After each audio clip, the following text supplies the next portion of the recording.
Stories of science in Islamic past کے اس episode میں آپ کو خوش آمدید کہتا ہوں۔ جیسا کہ گزشتہ ایپیسوڈ میں نے عرض کیا تھا کہ کچھ اہم شخصیات جن کا تعلق اسپین سے ہے، جنہوں نے سائنس اور فلسفے کے میدان میں دنیا کو متاثر کیا ہے، ان کا تذکرہ ہم کریں گے۔ تو آج کے اس پہلے ایپیسوڈ میں ہم ایک انتہائی اہم شخصیت ابن فناس کا تعارف کرائیں گے، جنہوں نے مختلف میدانوں میں کام کیا، لیکن ایک جو مشہور ترین اور اہم ترین جو میدان تھا وہ ایوییشن کا تھا، یعنی ہوا میں اڑنے کا۔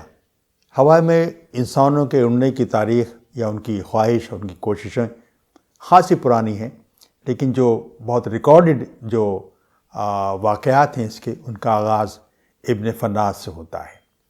ابن فناس یعنی ایک ابن فناس اور پھر اس کے بعد لیونارڈو ڈا ونسی، جو کہ ایک اٹیلین بیسیکلی ایک اٹیلین آرٹسٹ ہے، لیکن اس نے یہ کام بھی کیا تھا۔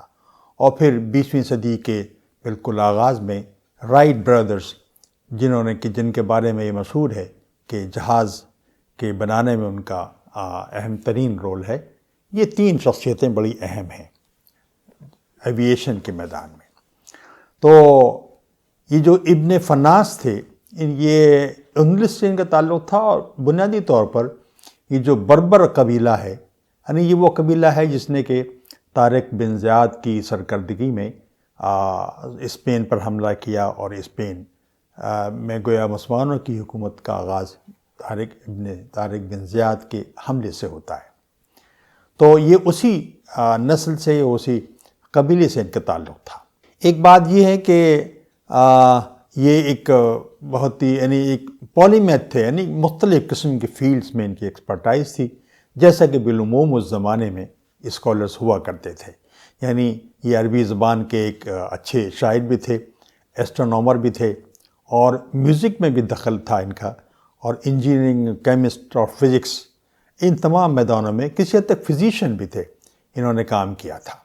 اور یعنی یہ وہ میدان ہے جن کے کچھ ریکارڈ موجود ہیں کہ انہوں نے کیا کام کیا۔ یہ بڑی اہم بات ہے۔ کچھ بڑی امپورٹنٹ قسم کی انوینشنز بھی ان سے منسوب کی جاتی ہیں۔ مثلاً اس میں ایک چیز یہ تھی کہ انہوں نے کلرلیس گلاس کی ایجاد کیا، یہ کلرلیس گلاس بنانے میں کامیاب ہوئے۔ دوسری چیز یہ تھی کہ انہوں نے ایک ایسا لینس بھی بنایا جس سے کہ جو کہ ریڈنگ میں کام آتا تھا۔ یعنی آپ یہ کہیے کہ ریڈنگ گلاسز کا جو آغاز ہے وہ ابن فناس کو اس کا کریڈٹ جاتا ہے۔ پھر ان کے بارے میں یہ بھی لکھا گیا تاریخ کے اندر کہ انہوں نے ایک ایسا انسٹرومنٹ بنایا تھا جس میں ہم اس پوری کائنات کے اندر یہ جو پلینٹس اور اسٹارز کا جو موومنٹ ہے اس کا مطالعہ ہم کر سکتے تھے۔ اس زمانے کے اعتبار سے ایک انسٹرومنٹ بنایا تھا، ظاہر ہے کہ اس میں خاصی ایک ایڈوانس چیز تھی، یہ بڑی اہم چیز ہے۔ اب اس میں جس کی بنا پہ ابن فناس بہت مشہور ہوئے، وہ 857 میں انہوں نے اڑنے کی کوشش کی، اور اڑنے کے سلسلے میں مسجد کے اوپر کے حصے سے انہوں نے اپنے ایسے ونگز تیار کیے، بازوؤں میں ان کو فٹ کیا اور پھر اڑے۔ ریکارڈ یہ کہتا ہے، تاریخی بتاتی ہے کہ اڑنے کی حد تک یہ کامیاب رہے، خاصی دور تک یہ اڑے، لیکن جب واپس اترے، یعنی جب اونچائی سے نیچے آنے کا جو مرحلہ شروع ہوا، اس میں وہ کامیاب نہیں ہو سکے، اور ان کو یہ گر گئے اور کچھ زخمی بھی ہوئے۔ گویا ان کا جو پورا یہ عمل تھا، جو کوشش ان کی تھی، بنیادی طور پر پرندوں کو اڑتے ہوئے دیکھ کر انہوں نے اپنے آپ کچھ اس طرح کے ونگز بنائے تھے، لیکن شاید جو پرندے جس طرح اترتے ہیں اور جس طرح سے اپنی اس اترنے میں ٹیل کا استعمال کرتے ہیں، تو اس پر ان کی توجہ نہیں گئی تھی، اس لیے اڑنے میں تو کامیاب ہوئے، لیکن اترنے میں ان کو یہ زخمی ہوئے، گویا کہ ناکام ہوئے۔ بہرحال یہ ایک پہلی کوشش تھی، اس اعتبار سے ایوییشن کی تاریخ میں اس کو مورخین نے لکھا ہے، اور ان کو پہلا گلائیڈر گویا بتایا گیا، انہوں نے پہلا گلائیڈر تیار کیا تھا۔ یہ بڑی امپورٹنٹ چیز ہے۔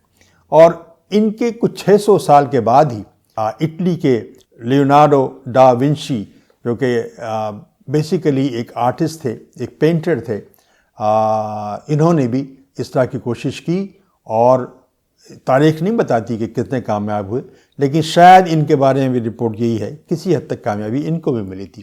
لیکن آپ فرق محسوس کیجئے کہ کہاں 9ویں صدی اور کہاں 16ویں صدی کا آغاز، تقریباً 600 سال کا عرصہ ہے، اس کے بعد ہی اس طرح کی کوششیں ہوئیں۔ تو اب یہ ایک چیز اور بھی ہے کہ ان کی جو مختلف میدانوں میں اور خاص طور سے ایویشن میں جو ان کا کنٹریبیوشن ہے، تو 1976 میں جب انسان چاند پر پہنچ چکا تھا تو چاند پر جو لیونر امپیکٹ کے نتیجے میں جو گڈھے پڑ جاتے ہیں ان کو ہم کریٹر کہتے ہیں، کریٹر کہلاتے ہیں۔ تو مختلف سائنسدانوں کے ناموں سے جو مشہور سائنسداں ہیں دنیا کے، ان کے ناموں پر ان کریٹرز کے نام رکھے گئے ہیں۔ تو اس میں سے ایک کریٹر کا نام ان کے نام پر بھی ہے، یعنی یہ کہا جائے کہ ابن فرناس کریٹر اس کو کہا جاتا ہے۔ اور بھی کئی ہیں جو مسلم سائنسدانوں میں، اور بھی متعدد سائنسداں ایسے ہیں جن کے نام پر کریٹرز کے نام رکھے گئے ہیں، لیکن just as a mark of respect, as a mark of recognition, جو اس نے مختلف میدانوں میں کام کیا ابن فرناس سے، اس کی بنا پر ایک کریٹر کا نام ابن فرناس کے نام پر رکھا گیا ہے۔ یہ ایک بڑا ریکاگنیشن ہے۔ اس کے بعد یہ بھی بات بھی ہے کہ جو بغداد کا انٹرنیشنل ایئرپورٹ ہے، وہاں پر بھی ان کا ایک اسٹیچو بنا کے استفادہ کیا گیا ہے۔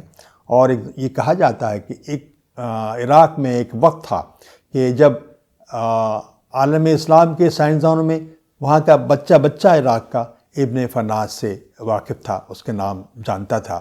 یعنی گویا کہ ابن فرناس کو جو ریکاگنیشن عراق میں ملا تھا وہ شاید کہیں اور نہیں ملا تھا۔ یہ ایک بہت بڑی بات ہے۔ اور اس طرح سے یہ ایک عالمی سطح کی شخصیت جو کہ اتنی ویل نون نہیں ہے ہمارے یعنی اسلامی لٹریچر میں جو سائنسدانوں سے متعلق ہے، لیکن دنیا نے ان کو ریکگنائز کیا ابن فرناس کو ایک پہلے گلائڈر بنانے کی حیثیت سے۔ اس طرح سے جو چند بڑے بڑے سائنسداں اسپین میں ہوئے، اسلامک اسپین میں ہوئے، اس میں اولین نام ابن فرناس کا آتا ہے۔ اس کے بعد ہم 3-4 اور سائنسدانوں کے نام بتائیں گے۔ اس کا تذکرہ میں نے گزشتہ ویڈیو میں کیا تھا۔ آج کا یہ دن جو ہے، آج کا یہ ایپیسوڈ جو ہے، وہ ابن فرناس کو ہم ڈیڈیکیٹ کرتے ہیں۔